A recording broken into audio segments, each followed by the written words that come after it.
So climbing the ladder from entry level is a very interesting thing because, like I mentioned, I always knew I wanted to do that. I always had that inkling in my heart and in my mind that I was going to do that. So I just had to find the vehicle to do that, right? And UZ Marketing happened to be that vehicle that I ended up using. And the opportunity came.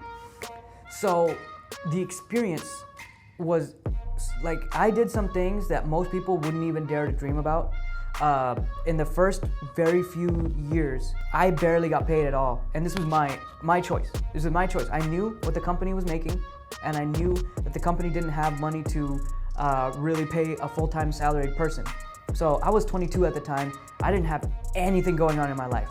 I didn't have responsibilities, no kid, no relationship, no other job, no house, no like rent, nothing like that. I was like basically a free spirit at that time. So I always knew that the people who make it huge in life are the ones who take the biggest risk.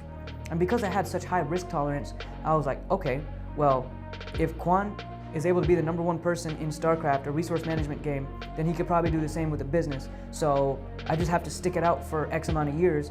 And if I can do that, I would be able to grow. So I believe that that decision of getting paid $0 for the first 6 months and then getting $100 a week, I think it was $100, either $100 a week or $100 every 2 weeks. Still, like, not many people would do that. And I wasn't working 8 to 5.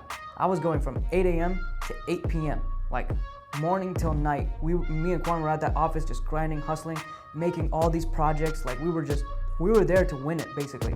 So that, I think, is what contributed to growing up the corporate ladder, whatever you want to call it, faster and more effectively than someone would in another case if I had to take a guess. Legacy.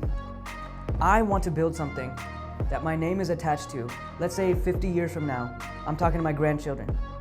And this is something that I thought about back in 2012, 2011, before I even joined UZ Marketing. Do I want to tell my grandchildren that I had an opportunity in my life, but I didn't take it? And if I had taken it, I'd be a multimillionaire? I didn't want to do that. Like, I knew that's an experience I never want to have.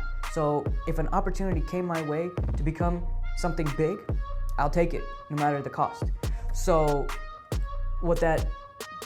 legacy is one of them. Success also is another very deeply rooted desire in me as well, because I come from a background of life choices that were very poor. I made some very poor choices in my life.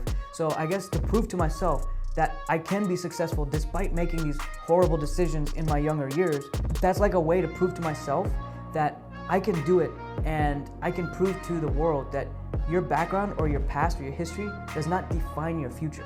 So, of course, money is good too, and I know I want to become a multimillionaire in a few years, but money is not the only motive, because money by itself is superficial to me. Money comes and goes. It's the achievement, it's the value that I provide to society to be able to look back on my life and be able to say, wow, I helped a lot of people. So looking at the warehouse and the office now, like, my decisions and my thoughts impact 50 to 60 families, and my decisions put food on their table. And knowing that is like very stressful at times, but it's also very rewarding, knowing that I have the ability to make a positive impact in other people. And as we keep scaling, that effect is just going to keep increasing.